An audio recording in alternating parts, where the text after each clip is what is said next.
Now that we are familiar with two separate ways to add items to list boxes, let's find out how easy it is to remove items or to clear a list box totally.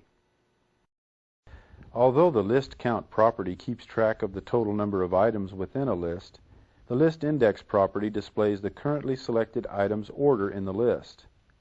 Let's see this work by first clicking the object down arrow and selecting the list 1 object. We type the following line: txt underscore entry 1 dot text equals list 1 dot list index. Since this line was added in the click subprocedure section, whenever the user clicks on an item in our list box, that item's position in the list will be returned to the text entry box. It's important to remember that, like most variables and constants, values for the list index start at 0, so clicking on the first item in the list box will display 0 in our text entry field.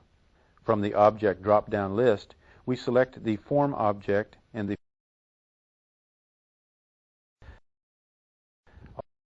Although the list property displays the first item in the list box will display 0 in our text entry field.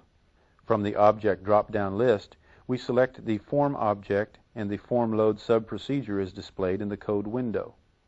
We remove the remarks we placed in the form load subprocedure to again fill our list box with names, then press F5 to run our program. We'll click on each item in the list and see our selected item's placement in the list is reflected numerically in our text box. Let's click Exit to end our program.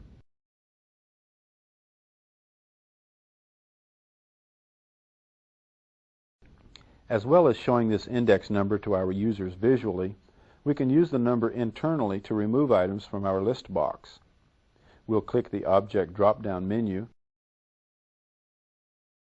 and select our Delete button, which we named CMD Delete. In this subprocedure, we type list1 dot remove item open parentheses list1 dot list index close parentheses. This line gets the index number of the selected item in our list box, then uses the remove item method to delete that item from the list. We press F5 to run our program, select an item, and click the Delete button to see the item removed from the list. We select another item, click the Delete button, and see the item removed from the list. We'll press Exit to stop our program. We can also clear the entire contents of a list box with one single step. To do this, we will click the Object drop-down list and find our Clear button, which we named CMD Clear. We type list1.clear, which will use the clear method to delete the contents of our list box. We press F5 to run our program and click the Clear button. Notice our list is cleared and the list box is now empty. We'll click the Exit button to stop our program.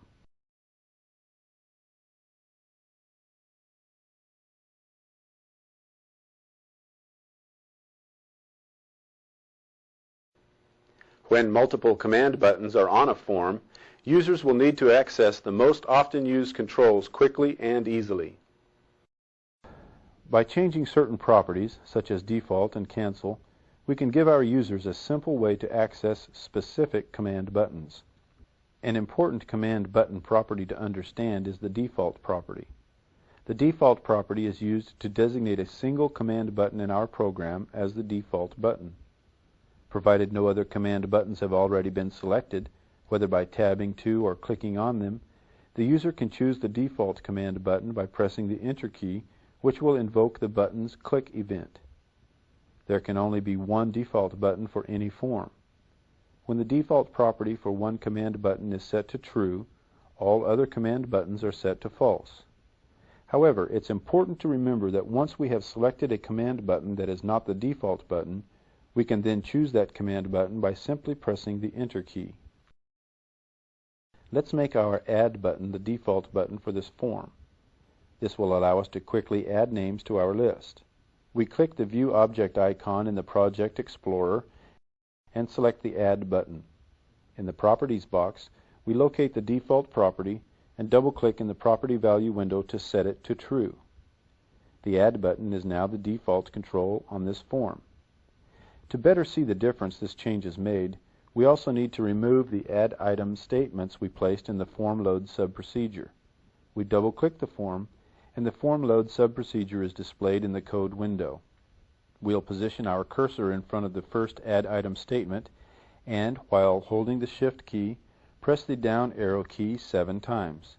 When all of the statements are highlighted, we press the Delete key to remove them.